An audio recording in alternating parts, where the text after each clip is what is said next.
espero te encuentres muy bien. Me da mucho gusto saludarte y espero en verdad que tú y tu familia se encuentren muy bien de salud. En este pequeño video que vamos a presentar el día de hoy, vamos a abordar el tema sobre diversidad lingüística y cultural de países hispanohablantes. Espero que a ustedes, que son mis alumnitos, les pueda servir para contestar las actividades de su proyecto número 5, pero también a todas aquellas personas que nos visualizan en el canal de YouTube. Si no es para algún aspecto académico, pues espero que pueda servirles para su vida personal. Este tema seguramente nos hará mejores personas, mejores seres humanos. Y pues bien, vamos a dar inicio con nuestra presentación. El aprendizaje esperado es: investiga sobre la diversidad lingüística y cultural de los países hispanohablantes. Lo primero que vamos a conocer es qué es diversidad lingüística y qué es diversidad cultural. Pues bien, la diversidad lingüística es la coexistencia de una multiplicidad de lenguas dentro de un determinado espacio geográfico. Es decir, la gran cantidad de lenguas que se hablan en un espacio determinado. Por su parte, la diversidad cultural se refiere a un conjunto de modos de vida y de costumbres que involucran los conocimientos de una sociedad. Ahora vamos a visualizar este mapa. En Europa, España es el representante de la lengua española. En África, Guinea Ecuatorial. Y en América, la comunidad se conforma por 19 países, desde México hasta Argentina, sin olvidar las islas del Caribe, haciendo un total de 21 países alrededor del mundo. Aquí estamos visualizando los países que están en color naranja, son los países de habla hispana. Y algunos de ustedes se preguntarán, ¿por qué si desde México hasta Argentina prácticamente todos los países son de habla hispana? ¿Por qué existe esta pequeña zona geográfica en color azul? Esta pequeña zona que estamos viendo está ubicada en el país de Brasil. ¿Por qué Brasil no habla español si prácticamente todos los países son de habla hispana? Pues bien, la respuesta es la siguiente. La razón por la cual en Brasil no se habla español es que esta región fue conquistada por los portugueses. ¿Por qué por los portugueses? Pues bien, en la era de los grandes descubrimientos hubo dos potencias. Estas dos potencias se disputaron las tierras del continente americano. Fue una época de acuerdos, tratados y muchas disputas entre los países poderosos ante la riqueza natural que caracterizaba a esta zona de América, España y Portugal. Ellos se dividieron el mundo mediante el conocido Tratado de Tordesillas, que pretendió impedir conflictos entre la corona española y la portuguesa. Esta es la razón por la que Brasil no es un país de habla hispana. Bien, todas las personas que tenemos como lengua materna el español somos hispanohablantes y esto nos une, pero cada región le imprime su sello característico. Veamos el siguiente ejemplo en el video que pertenece a la Secretaría de Educación Pública. Bien, vamos a presentar este video. Hasta leer, hablar con la gente y escuchar las noticias, no solo de México, sino de otros países de habla hispana. ¿Y saben que he notado? Que hay diferentes formas de hablar el español. Veamos algunos ejemplos. Creo que nosotros tenemos que apuntar a eso, como club, como equipo, como vestuario que tenemos hoy. Este fue el futbolista argentino Leo Messi. Ahora escuchemos al boxeador mexicano Julio César Chávez. Sí, no soy muy sensible, de verdad, o sea, sí he pasado momentos difíciles. ¿Notaron el uso de algunas expresiones y la diferencia en el acento?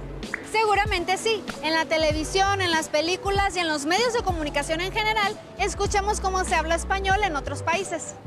Y aunque a veces puede que sea complicado entenderlos, a mí me parece muy divertido. Veamos otros ejemplos.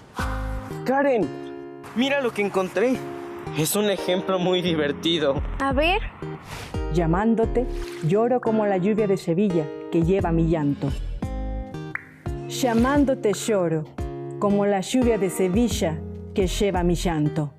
¡Wow! ¡Qué diferente es la pronunciación! Sí, creo que hay muchas diferencias en la forma de hablar español. ¿Buscamos más? Sí. El español es una de las lenguas más habladas en el mundo. Se habla en países latinoamericanos como México, Argentina, Chile, Colombia y Guatemala, entre otros. En el continente africano, en Guinea Ecuatorial y desde luego en España. Aun cuando en esos países se habla la misma lengua, hay diferencias. El español en España no es igual que en Argentina, y el español en México es distinto que en Colombia. Incluso dentro de un mismo país hay variantes del español. En México es relativamente fácil identificar el español de un mexicano del norte del país y el de un mexicano del sur. A todas estas variantes del español se les conoce como dialectos.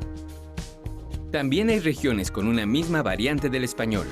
Esto se debe a que las fronteras o límites geográficos de los países no determinan el uso que se da a la lengua. Por ejemplo, el español en Chiapas, México, se acerca más a cómo se habla el español en San Marcos, Guatemala, que al español en Tampico, Tamaulipas, México. A este fenómeno se le conoce como variantes regionales del español. Como se señaló, las variantes o dialectos del español en algunos países se distinguen por la pronunciación de algunas letras. Tal es el caso de España, donde incluso en el mismo país, dependiendo de la región, la pronunciación de las letras S, C y Z es diferente. Otro elemento que distingue a las variantes del español es el voceo, donde se usa el pronombre vos equivalente a los pronombres tú y usted. Esto es común, por ejemplo, en Argentina, Nicaragua y Colombia. El uso de palabras diferentes para nombrar al mismo objeto es otro elemento que distingue a las variantes del español. Esto es, quizá, lo que puede ocasionar más confusiones e incluso malos entendidos. Una palabra de uso cotidiano que se refiere a una prenda de vestir en México se le llama playera. En Argentina, remera. Y en Venezuela, franelilla. Otro factor que distingue a las variantes del español es el orden de las palabras o sintaxis. En Cuba, por ejemplo, es común escuchar ¿Cómo tú estás? mientras que en México se dice ¿Tú cómo estás? No hay que ir tan lejos para encontrar variantes del español. Por ejemplo, en el pueblo de mis abuelos en Michoacán, al bolillo le dicen virote. En el norte de México le llaman abanico a lo que en el centro le decimos ventilador. Busquemos más ejemplos de los dialectos del español. Cuando tengan la oportunidad de viajar a otros países de habla hispana o de conocer a personas de otros lugares, fíjense en su forma de hablar. Tal vez descubran más diferencias con el español que ustedes hablan. Recuerden que otra forma de acercarnos a las variantes del español sin viajar es a través de películas y programas de radio y de televisión de los distintos países de habla hispana o de otras regiones de México. Imaginen qué palabra de las que usamos cotidianamente los mexicanos serían incomprensible para los españoles. Lo interesante de las variantes o dialectos del español, cada una con sus particularidades, es que a pesar de esas diferencias nos podemos entender. Adiós. Pues bien, la diversidad lingüística también consiste en las diferentes formas de nombrar los objetos y de entender las tradiciones en las distintas regiones. Por ejemplo, en México se dice él es su novio y en Chile él es su pololo. Otro ejemplo es que a las palomitas de maíz en México les decimos palomitas y en otros países se conocen como pochoclos, cabritas, crispetas y rositas de maíz. Incluso dentro de nuestro mismo país existen diferentes maneras de nombrar los objetos y vamos a ver dos ejemplos, Jalisco y Sinaloa. En Jalisco se dice jóvenes y en Sinaloa se dice plebes.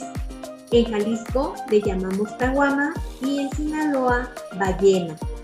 En Jalisco se dice encariñarse y en Sinaloa engrirse. Cada región mezcla sus variantes históricas y culturales.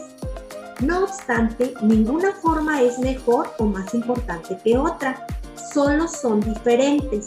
La manera de hablar forma parte de la individualidad y de la cultura de una persona, también de su libertad y sus derechos básicos, por lo que al atacar a alguien por este motivo es atentar contra su integridad. Bien, espero que esta información, como decíamos al inicio, no solamente sirva académicamente, sino también para convertirnos en mejores personas. Respetemos la diversidad cultural y lingüística de todos los miembros de nuestra sociedad. Así tendremos paz y seremos mejores personas, mejores seres humanos.